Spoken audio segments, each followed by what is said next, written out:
Hello and welcome back to the Art of Listening podcast. I'm so excited to introduce you to my next guest, Helen Denham. Helen, she's a mentor, a guide. She's the founder of the Lifted Method. She has a podcast called The Lifted Podcast, and she's an EFT tapping expert. And truly, when I think about Helen, she's my go-to person for EFT tapping. And it's such an honor to have her on to share more about EFT tapping. But in this episode, we also talk about how to build self-trust, the power of consistency, and as we're at the end of this year, how to close this year with intention, without pressure. Because I often find that when it comes to the end of the year, holiday seasons are approaching, there can be pressure. And even for the next year, what are my intention? What should I do? So I hope this episode served you well. And I loved what Helen said at the end. You're right on time. And that was a reminder that I needed to hear for myself. And I hope it's a reminder for you as well. So enjoy. Hello, welcome Helen. Thank you so much for coming on here and officially to my podcast, The Art of Listening. I am so happy to speak to you. I know we had many live conversations and it was always a pleasure to talk to you.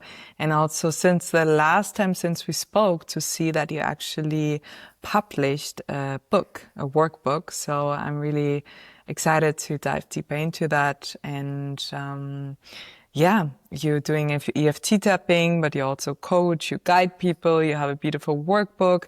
So for anyone who's new here and new to you, maybe you could give yourself a little introduction so people can get a sense for you.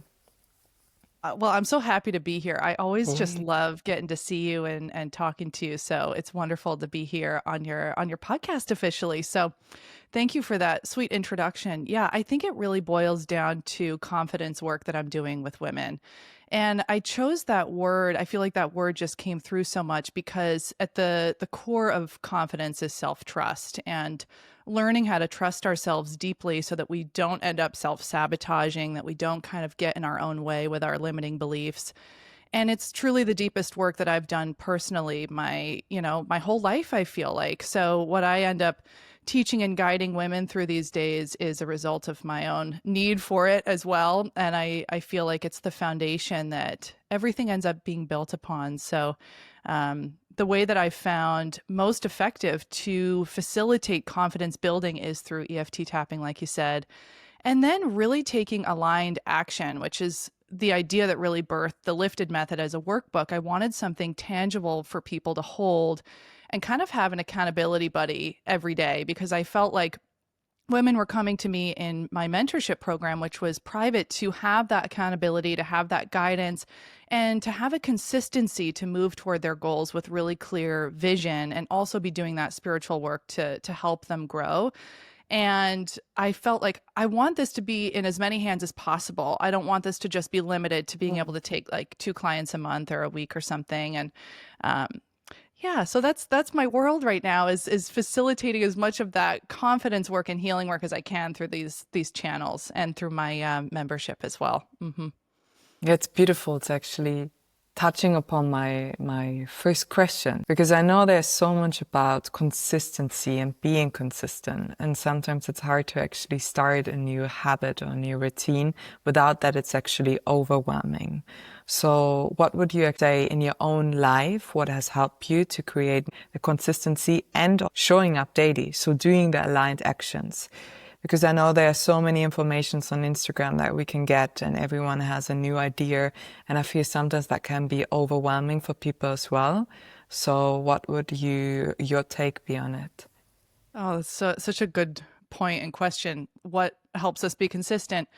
Well, I think we have to get into the mindset that it's not going to be easy in the beginning and to not expect it to be really easy in the beginning.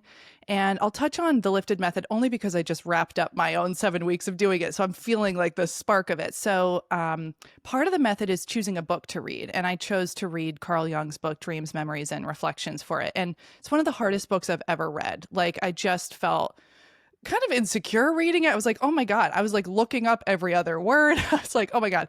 But once I got past the first week of discomfort and knowing like, okay, well, I'm sharing this online, I'm holding myself accountable with my own community. I got to get through this book. Uh-huh. And by the second week, I started to understand the writing more. I started to get excited about it. The reading got really interesting. I felt like I was gaining all this knowledge and wisdom as a teacher myself, and I felt so proud of that I kept pushing through it. But I think that was really important to just sit in the discomfort for the first week and to know it's not supposed to feel easy. You're doing something new, you're doing something challenging.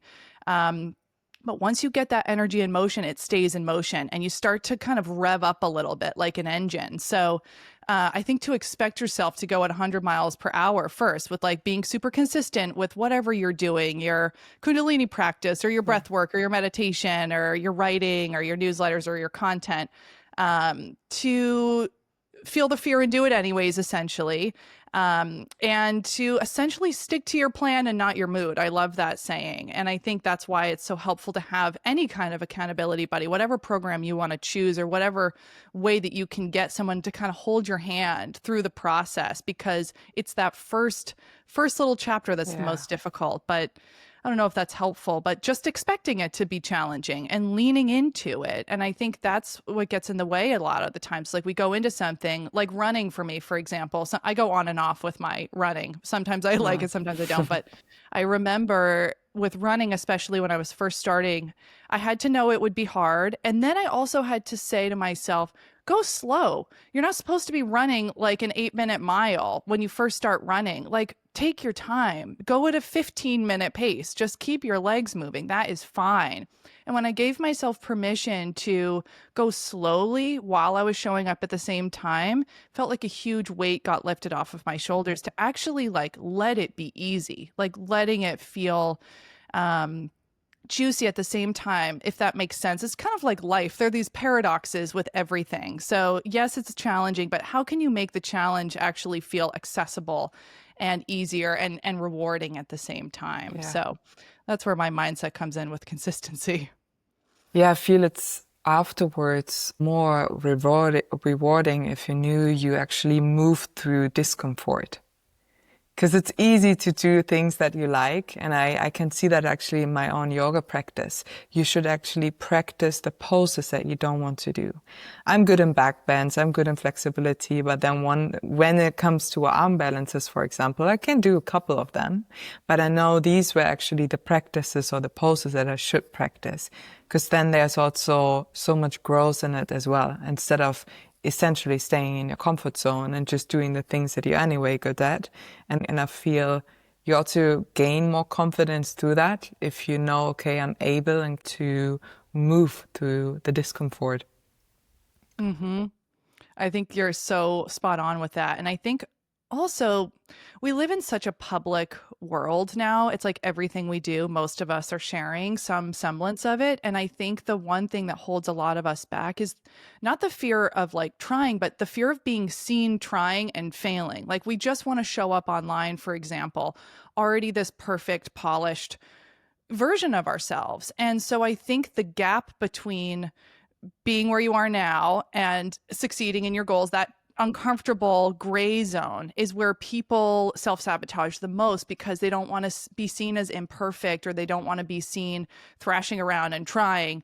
But I really try to remember, like, my expanders and the people that I really love and revere the most are vulnerable, and they're taking me through the process, and I get to go alongside with them.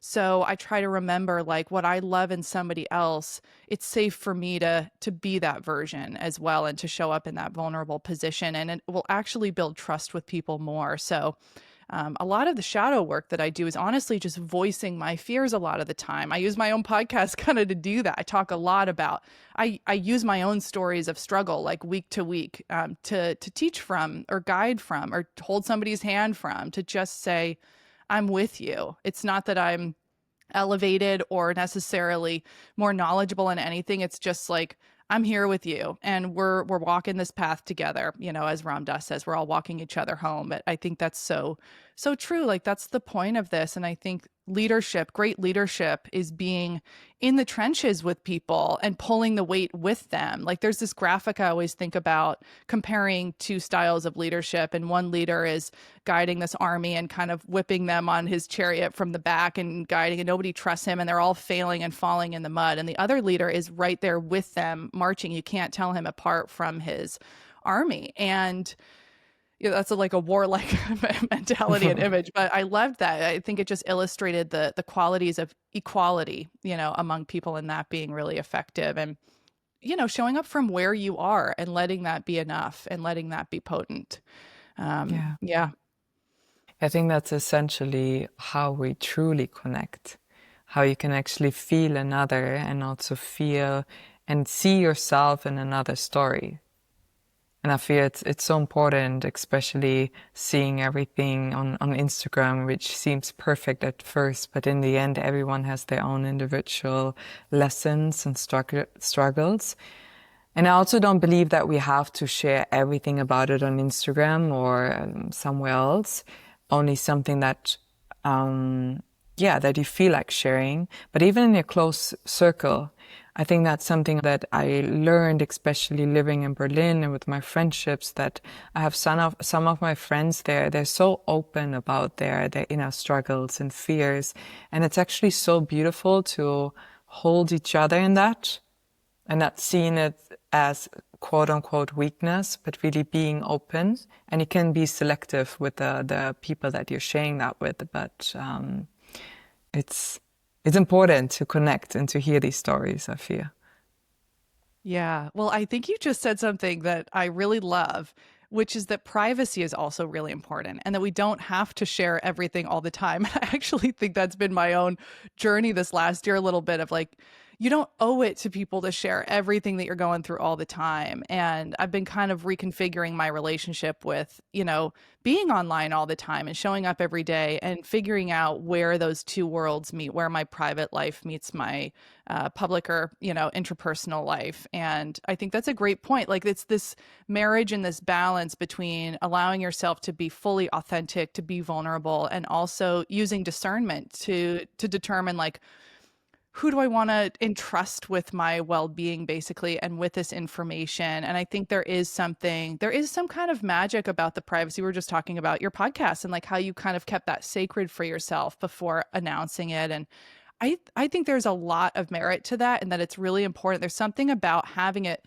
just for you until you're ready to share it or talk about it that gives it a charge that kind of needs to be there to actually propel it into release and into manifesting, basically. So yeah, it's like everything. There's just a balance that I think we're all walking. But I've actually, this is my personal challenge right now, is actually reeling back from being online so much. I think there's a movement right now toward being a little bit more analog. Like that's like kind of the key word right now going around is returning to analog and getting off the hamster wheel a little bit. And I'm kind of on a tangent about that, but I've been just noticing, I've been just working for so long to build a following. And now I'm like, the numbers don't matter at all. It's about the depth of connection. I would actually rather have like half the followers I do now and have deeper connection with them. And I think that's been the most important realization recently is like, where's the genuine connection happening? I don't want to be kind of another 2-second clip on somebody's For You page. I want to have a relationship with these people. So yeah, that's where I'm at. Yeah, I feel it's often easier to share about the process afterwards. Because I feel sometimes it's easier to share it in the moment, but there are also certain life lessons that we're moving through, and then afterwards we might be able to share them, and then we can also guide people deeper in that. But I feel for certain processes we maybe just need our closest friends, or maybe being held in their arms, and afterwards we will be able to share more deeply with the outside world, or maybe on social media. Mm-hmm. So I know in that process, whenever someone is going through something or also wants to tap into their subconscious beliefs, EFT tapping is great. Before our talk, I was thinking about, if I think about EFT tapping, I think about you. because I don't see it that often, but I know how powerful it is. That's why I would love that you could share something about EFT tapping for anyone who maybe hears it for the first time, and the power of it and the magic of it. Well, I'm honored that you think of me. Thank you. I know it's kind of rare. I think the only other two people that I can even think of are Brad Yates, who I started tapping with in college, like 13 years ago. I can't believe it. And he changed my life. And I know Gala Darling does it a little bit, but it's still pretty new. You know, it came out in the 80s. Ish. Like it really got popularized a little bit more in the 90s, but in the 80s, it was called thought field therapy. And it was developed by this man to help his patient overcome a phobia around water. She was like terrified by water. He was doing kinesiology and muscle testing and everything. And he started to tap on different acupuncture points or acupressure points as he was taking her through positive psychology and helping her and tapping with her. And she had this rapid healing experience, which helped her to overcome this phobia and this fear of water. And that was a much more complex sequence that we see today.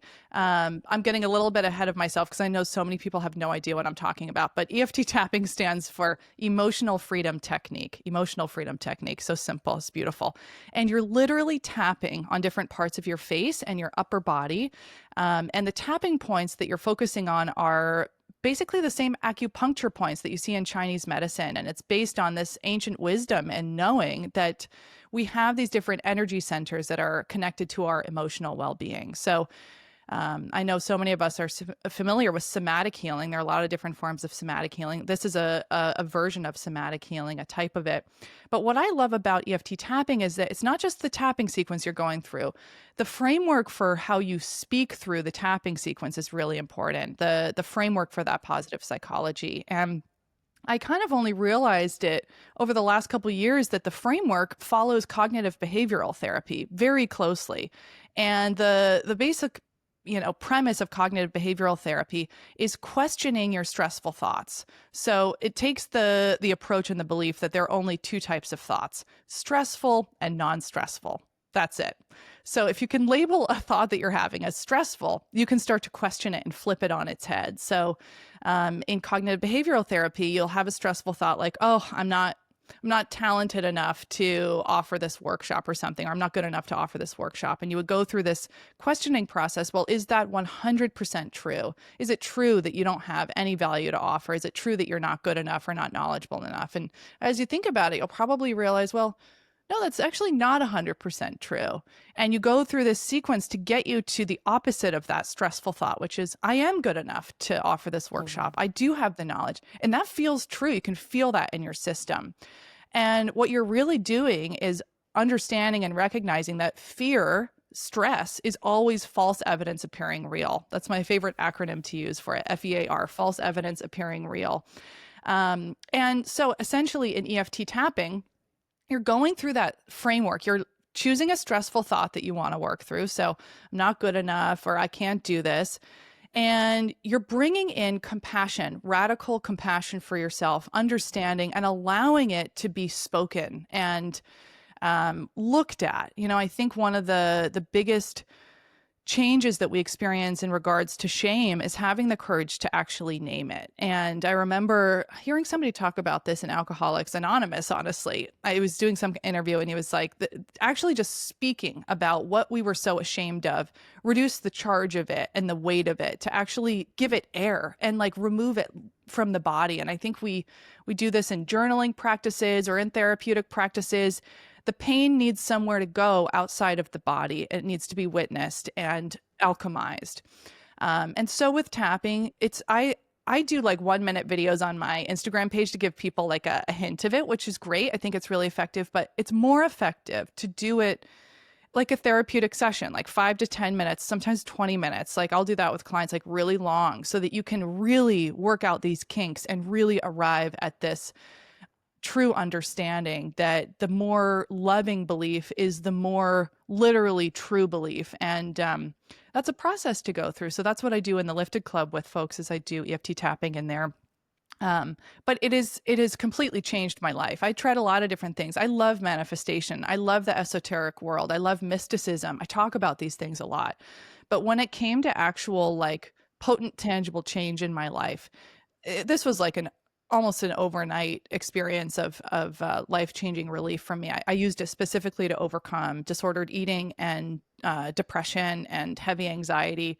And I think the nature of life is that these things will come in cycles. Like I've noticed that I'll go through kind of depressive cycles every couple years or something, or some life event will happen that will ask me to deepen in a way that I'm going to be ready for, but will be challenging. So EFT remains a daily practice for me for that reason, to be this through line, through all of these peaks and valleys that life takes us through. So hopefully that gives you an understanding of EFT. But let me know if I left some things out. But it's a very simple, easy to follow practice when you're doing it with somebody.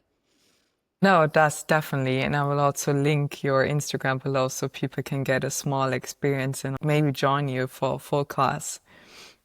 I think it's important to have some sort of tool that can help you to process and to feel your emotions or everything that's stored in the body.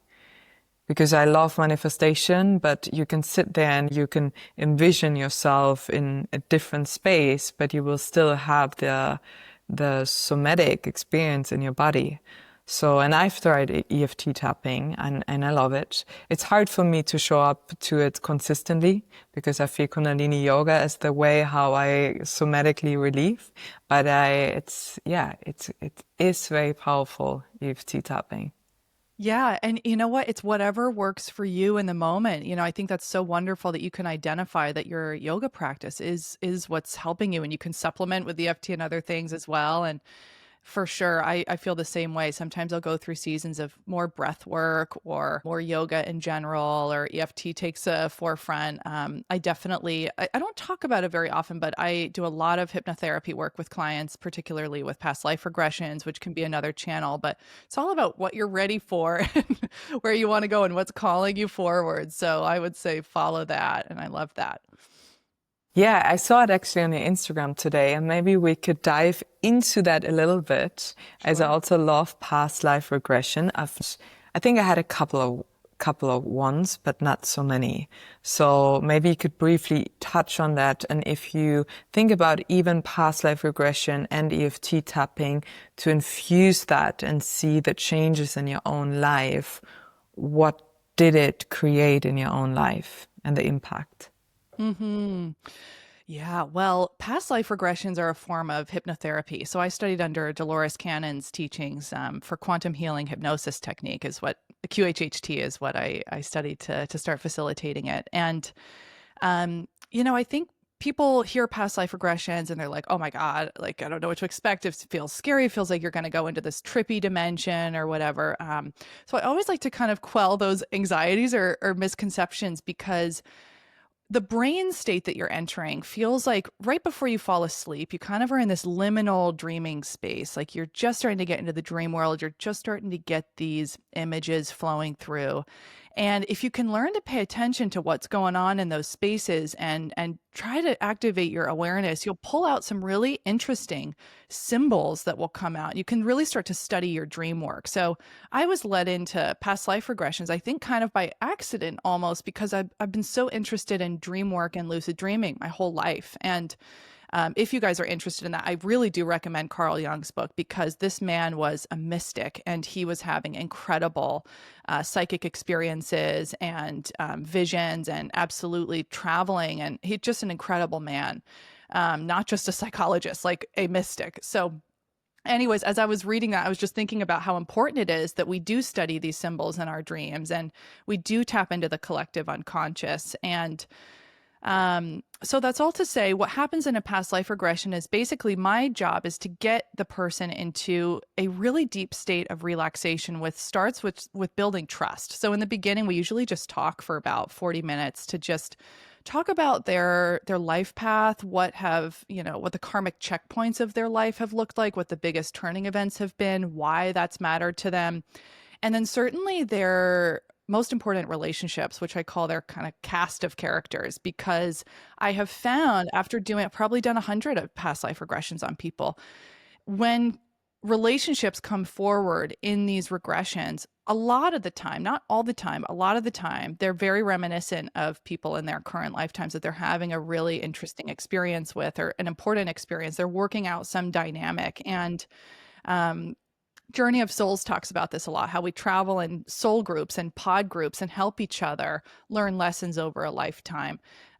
So the beginning of a session is really getting to know the person's story, the person's journey. I'm circling keywords that will come up a lot because your unconscious reveals itself as you speak, whether you realize it or not. So I'll say, you know, what matters to you? And they'll start saying community, community, community. And I'm like, okay, do you realize that that's like your life purpose, or that you're saying that over? And they'll be like, oh my God, you're right. It's the most important thing in the world, when I thought it was like making money or something. So I really am there to pull out the key themes of a person's life in the beginning. And then when you actually go into the regression, my goal is to get your body so relaxed so that your body can kind of go offline, so that your consciousness and your spirit and your mind can come forward.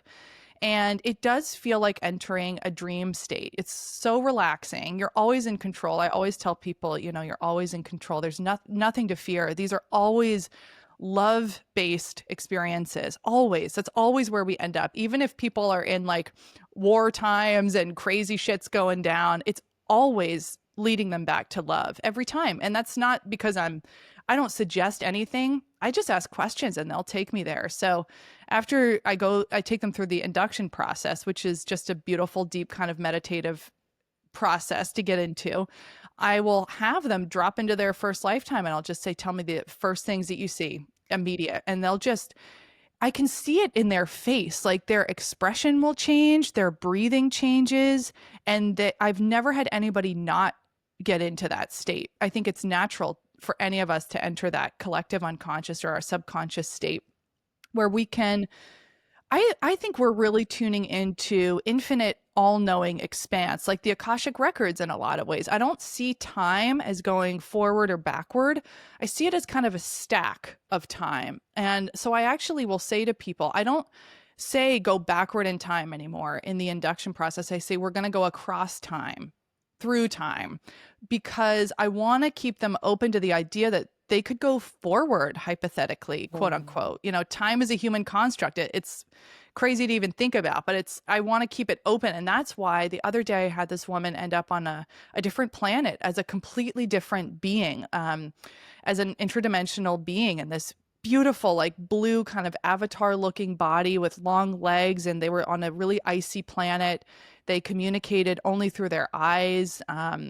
She remembered her role in that lifetime was a storyteller to the children. Her job was to pass down wisdom and tell their creation story. She said all the kids love to hear this creation story about how our consciousness evolved from I to we, basically. And that reduced our need for language and increased our ability to telepathically communicate. And she had this overwhelming feeling of interconnectivity to everything, and actually experienced her death process in that past life regression of being guided into light and the passing process. And she said, it feels so different from my Earth lifetimes where we had no idea what happened when you die. There's a knowing between us here. So these are really profound experiences for people and deeply, deeply healing, because it opens up the mind to the fact and the idea that we continue beyond the body and that our body is not who we are. So it helps us to stop over-identifying with the physicality of life, which is what it means to be earthbound. But it helps us to remember that we're so much more than that. And it can be really, really relieving to feel that and to know that. I think faith for me, no matter how you practice your faith or develop a relationship with the collective unconscious or a higher power, I don't even like to say it's a higher power. It's just an all connected power, everything, everywhere, all at once, that contains such vast available knowledge. It's very comforting to be able to tap into that. And it takes away your fear of death. It really does. And I think that's an undercurrent for a lot of people, is like, what happens when we die? That's terrifying. Who am I without my body? That can be terrifying. Who am I as a woman when I lose my beauty or something of the aging process? It heals so many levels of what it means to be in an embodied form, and helps you to reconnect with your soul's essence. So I don't claim to know exactly what's going on all the time, but it's deeply emotionally moving. And I think when you get an emotional response from something like that, that's inherently healing and transformational in general. So I am still in the mystery myself. I don't really know what's going on. I'm just asking them questions. I'm like, where are we? And it's a trip. It's a trip every time. So that's what's happening in those. And I do those, I do those at Maha Rose in Brooklyn, but I do them over Zoom with people as well, which is, I never thought you could really, but absolutely we can do it over Zoom. So it can happen anywhere. Hmm. Yeah, it's very beautiful. It's also beautiful in that way to hold space for people going through that process. I find going through any healing process, but there are so many different tools and ways of connecting to yourself and some sort of shifting of maybe any fears inside. And it's so interesting that you said the fear of death, because if we really go to the root of most of our fears, it will be actually the fear that we're afraid to die in whatever way that could take on. And yeah, so I might reach out to you to actually do a Zoom session. It's super powerful if you do it online or in person. It doesn't really change.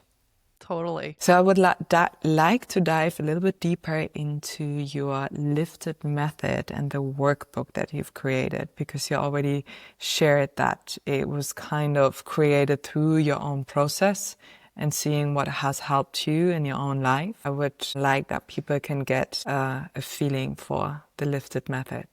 Oh, well, I have it next to me because I'm starting to hand you Amazing! around. So I'll show Congrats you if when I people are saw watching the it. video. It Yes. was I have, it's so interesting how these things happen, because I was like, okay, I'll create this and I'll release it to the world and I'll do it, and share it so that I can, be a guide for people. But I'm literally a student of it right now and I'm having so much fun doing it, like as a personal practice. Like once you start working with this method, which is a 7-week framework, like you just get this itch to keep going because you're watching yourself tangibly unlock things and reach your goals. So kind of like we were talking about with manifestation earlier, I love the manifestation process. For example, I love Lacey Phillips' work in the TBM world. But the issue for me I'm a pretty logical kind of type A person a lot of the times, and I like to be able to say, I want to do this. How do I get this done? Like, I don't want to be guessing. There's a place for the spiritual work, I think, in the healing realms and the, subconscious realms, which I'm always in touch with. But there's also a logical, practical side to these things, in terms of consistency, in terms of actually getting it done, that I don't like to leave up to fate, really. Like I like to kind of create my own luck in these ways and co-create with the universe, if you will. And that comes with having a plan, having a crystal clear, logical plan. So I think a big part of this method is choosing a goal that you're going to work toward, a really practical goal that is achievable for sure within 7 weeks. So that might look like creating an additional stream of income. That might mean getting a certification. That might mean building a website. It wouldn't really be something like, finding your husband in 7 weeks. That would be more like the manifestation journey of like, okay, working with energy. This is like tangible. So actually being able to set a goal effectively is really important, because I think people, either they'll set their sights too high and they'll overestimate what's actually, possible in 7 weeks, or, so I like to give them a really clear framework for having this happen. And I think the point of consistency is to keep your focus on what you want and on your vision. I think we can get really excited about things sometimes and we'll hold the excitement for a week or 2 weeks and then something else will take our attention. So the point of this is to keep your attention focused on this for 7 weeks, but also it takes a really holistic approach to life. I think we're humans, we need variety in our lives. And so I took a look at, okay, what are the 7 pillars of actually having a breakthrough? Goal setting is a huge part of it and working toward a challenge, but there's 7 parts to this, and each day follows a part of the lifted method. So part 1 of this is studying your subconscious mind. So in the process, you actually choose a book that you read for 7 weeks, any book that you'd like. I've got a list in there of my recommendations, because we just don't know what we don't know. So it really helps to understand where our subconscious mind is running our conscious lives, where our beliefs get formed, how our neural pathways get laid down, and to just understand our psyche a little bit more, because that's really empowering to know, oh, okay, this is just a belief system that I can change. So having that initial knowing of, okay, I can change. I'm a flexible person. My mind can expand and grow. That's a really important place to be in. And from there, then you move into healing your core wounding. So in the workbook itself, I use a framework that's really similar to cognitive behavioral therapy, which we talked about, questioning your stressful thoughts. It's similar to the work that Byron Katie does.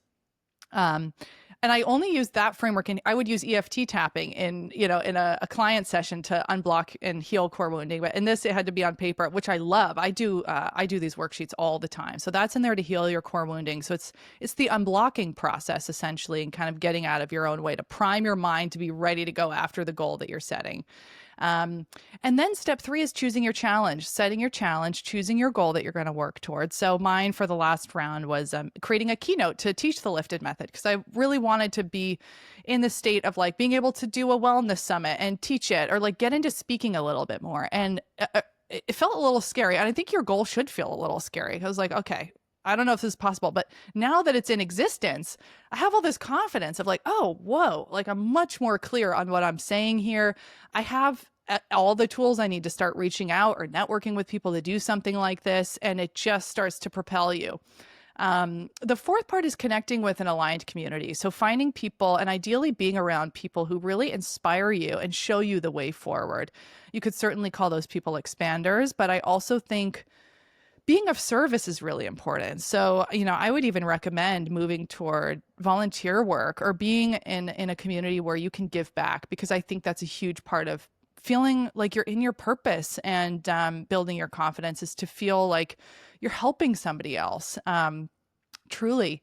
And then part 5 is connecting with spirit. Am I following this right? Like looking at my own workbook to give you the right framework. There's a spiritual practice in there. So that's every Saturday you're focusing on your spiritual practice. So I give you kind of guided meditations or prompts to do in this workbook that you follow every Saturday.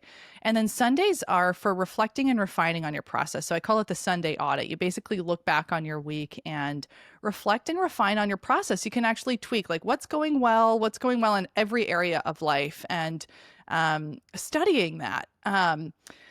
And I want to say too, part of reading the book, you actually take notes on the book that you're reading and figure out how you're going to apply the wisdom that you're learning from that book. And that has been a game changer, because I think with any kind of information that we're absorbing, whether we're watching a documentary or we're watching a reel or we're reading, sometimes it just comes one in one ear and out the other. Like we don't even process it. So I think actually studying and pulling out the most important parts of what you're reading has been incredibly effective.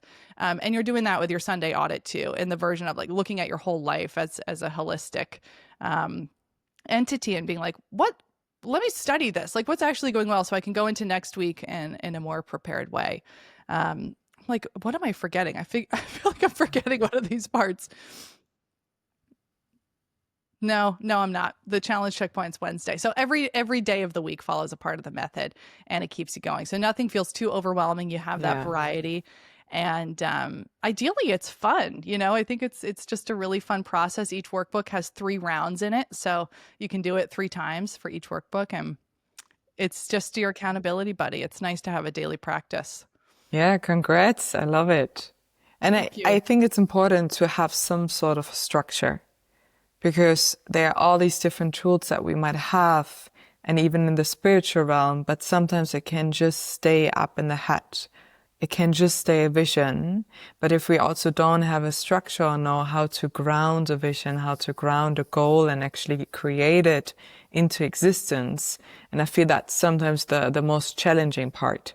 I think for some people it's easier because maybe they have more earth in their natal chart. But for people who are very airy, who just have a lot of ideas, but that tangible, how do I actually create it into existence, can be much harder. Mm-hmm. Yeah. And I actually think that when people do this, the second round will be the most potent round that you do, because the first one, if you're just doing this method first, you'll realize, oh, okay, that goal was like a little off, or like just a little too much here or there, or okay, I could have built momentum and community in this way, or here's how I can organize my days to have like an evening practice and make sure I revisit it. So I actually feel even more charged up going into my second round right now of doing this, because I'm like, okay, I just worked out the kinks in the first round and I felt awesome about it, and now I'm like, okay, I know how to refine this even more. So I think this is just a great process that you can cycle through anytime that you feel stuck. Anytime you feel stuck, I think just knowing what you want, honestly, is a huge part of this, like being able to name it, because that is such a funny and interesting thing that I learned when I was doing a lot of one-on-one work with people. I would get on a clarity call with people to come into mentorship, and I'd say, what do you want? What do you want? What do you want your life to look like? What's one big thing that you feel like you're calling in? And they would draw a blank, a total blank every time. And so a huge part of our work was like, let's figure out what you want and start moving toward that, so that you don't feel so lost and so stuck, because it's just clarity that's the missing point here. So that's what this is ideally here to give you. It's like actually writing down the goal that you're setting is in itself huge. Yeah. Yeah, and that's actually a good point, because how do people find out what they actually want? Because I can imagine, and that's just a guess, but sometimes when you write down a goal, and maybe let's say someone would go into the first round, they would maybe realize that that wasn't actually what they really wanted in their heart. So maybe for the second or the third round, they could write something down that actually feels more truthful to oneself. Absolutely. I just remembered what I left out is the creative part of it. There's a whole day and a part of the lifted method that is devoted to your creativity. So you choose a creative project. So for the last 7 weeks, I was working on learning embroidery, which was really wonderful, because I wanted something kind of like knitting to give me a calming experience and a creative experience. And then this new round, I'll be drawing every Thursday. So it's Thursday. Yeah. Sorry, you just said something. I remembered that and then totally forgot what you had just said. Yes, so how do Remind me. people find the clarity, or how do Oh, people really yeah. know, okay, this is what I want? Yeah, absolutely. You're totally right in saying, okay, maybe what you actually wanted shifted into something more authentic to you. And I think you will find that, as I describe this, I'm talking about kind of logical, like lifestyle goals, like finding that apartment, launching that website. But as I've been thinking about what really matters to me, for example, I imagine that this is going to start to shift into more spiritual work, to be honest. Like, I can't even imagine what that might be, but it might be something a lot more private to you and not so outwardly facing. Or, I don't even know what an example would be, but you could go in any direction with it. So I want to keep this really flexible opening to setting a goal. Doesn't have to be this like very masculine, hard hitting thing. I'm kind of in that space right now because I'm doing business building stuff, but it could look like anything. It could look like developing a better sleep habit or working on your health and your nutrition somehow, or Dancing. dancing, exactly, or getting into a Kundalini practice or whatever. Yeah, totally. Great. So maybe that could be a good inspiration also to start the next year, but also close this year. And often what I find is that when it comes towards the end of the year, there can be a lot of pressure. And also beginning of the year, you're like, what are my intention? But usually people don't really follow through the intention. So what would you say in a very gentle way, or how do you close the year with intention? It's such a good point. Yeah, there can be a lot of pressure because we're going through that reflection process and being like, okay, what did I want to do? And did I hit those markers? I actually don't really, how should I say? I'm very gentle. Like you said, gentle is a great word nowadays. Every year for the last few years, I've been like, okay, I'm not going to make this like huge checklist of all of these ways that I need to prove my worth and productivity. Like, no, like, how do I want to feel? And I actually want to focus on just one thing, and do my best to get there. And that was the lifted method last year. So I feel like really, really happy about that. But I think that was possible because I didn't put a ton of things on the list. And most importantly, I focused on how I wanted to feel.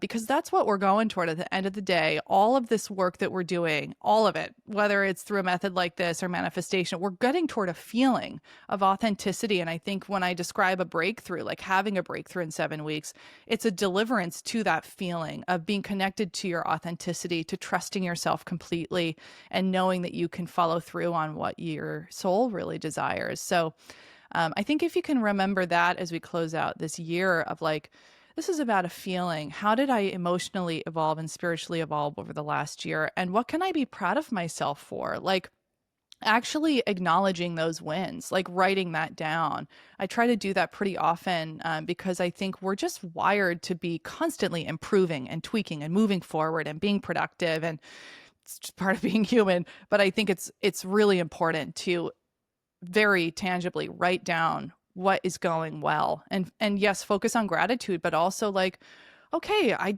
like yesterday I was in a bad mood, I was very cranky, and I knew I should get out and go to nature, and I got myself out to the park and took like an hour-long walk, which is very difficult for me, but I might have just breezed over that in the past. But now I'm like, Helen, you did such a good job. You got out into nature and you felt so good, because when you acknowledge and give yourself that positive reinforcement, you'll just do more of it. So maybe that'll be helpful as we close out the year, is just focus on what went well this last year and know that you did the best that you could with what you had.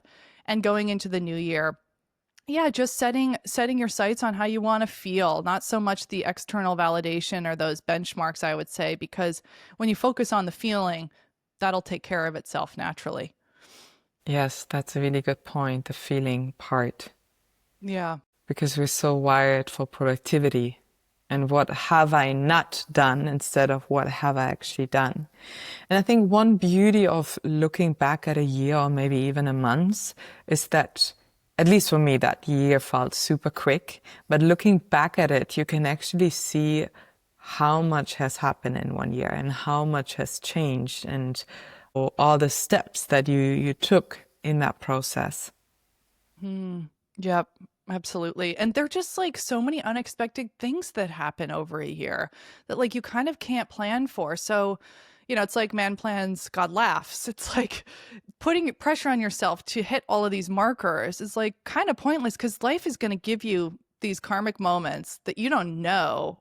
You don't know what they're going to look like. You just don't know. So I think that also speaks to the aging process, hitting certain societal benchmarks, where I've just learned to be a lot more gentle. I'm 32 now. If you told me at 25 years old that I'd be here now, I might be disappointed in myself. I don't know. It's just like, I don't want to feel that way though. It's like, we just don't know what life is going to bring us. And so to have these expectations of like, oh, when I'm 33, I need to be married and have kids and have $1 million business or something. Like, I don't think in those terms anymore. I really don't.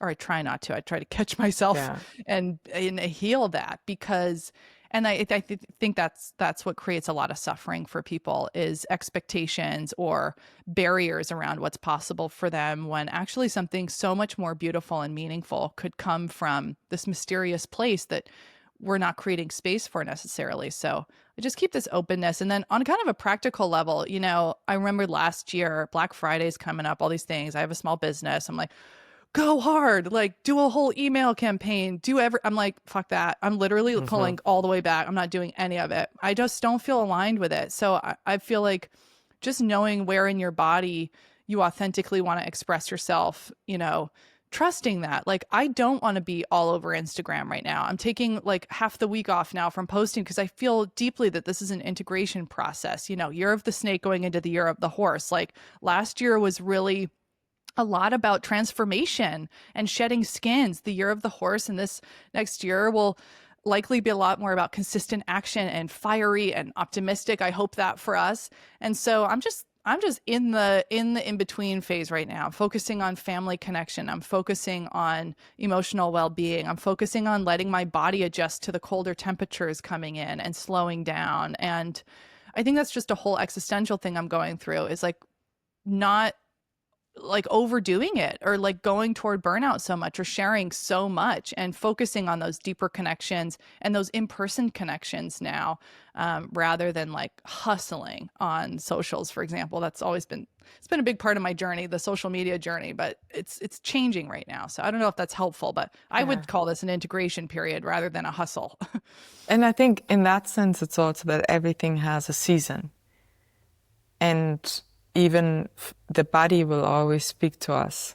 And if we actually learn to listen to our body and how to actually feel and tapping inside of ourselves and seeing which phase am I actually in my life and what do I need. And that really reminded me on the summer when I went to a Kundalini festival.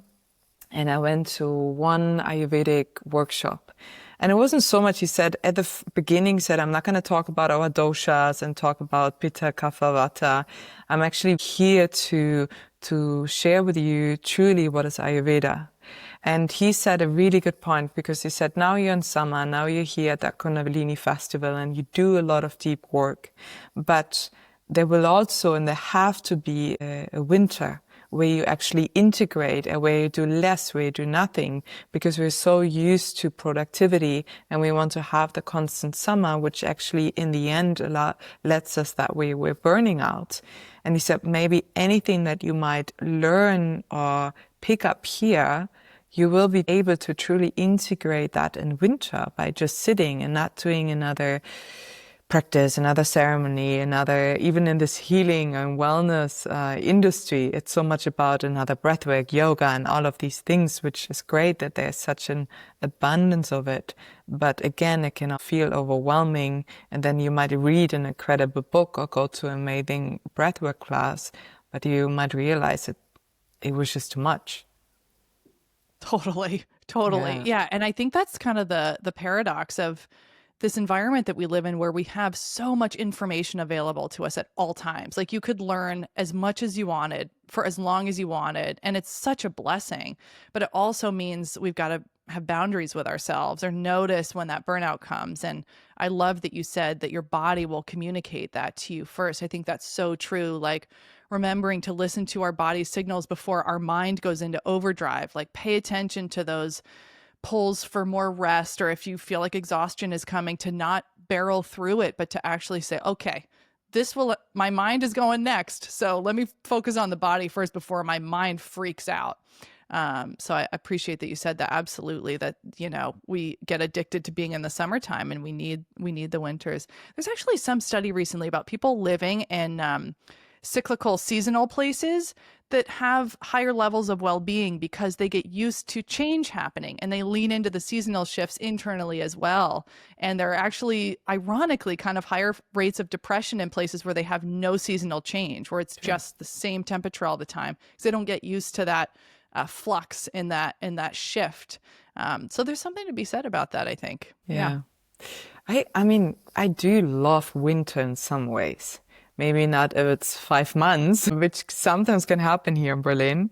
But I also love when it's dark outside, or you stay in your home and you read a book and you stay more with yourself and you can integrate whatever you might have experienced in summer.